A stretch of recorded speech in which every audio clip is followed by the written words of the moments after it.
Hello లీలా. చాందిని, చాలా రోజులకి అయితే గుర్తున్నామన్నమాట మేము. హే, ఫోన్ చేసింది నేనే, నువ్వు కాదు. తెలుస్తుందిలే ఎవరు గుర్తులేదో.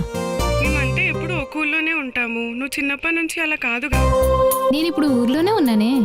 అవునా, ఎప్పుడు వచ్చామే? నిన్ననే వచ్చానే. సరే అయితే రేపు కలుద్దాం. సరే అయితే బాయ్. బాయ్.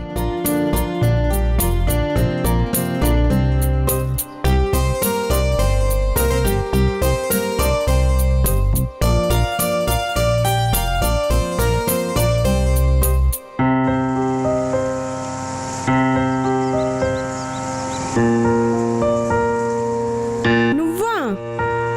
ఏంటి మేడం, ఎక్కడికి వెళ్తున్నారు? ఏంటి ఇలానే గుద్దేస్తారా మనుషుల్ని? నడవద్దా రోడ్డు మీద మేము?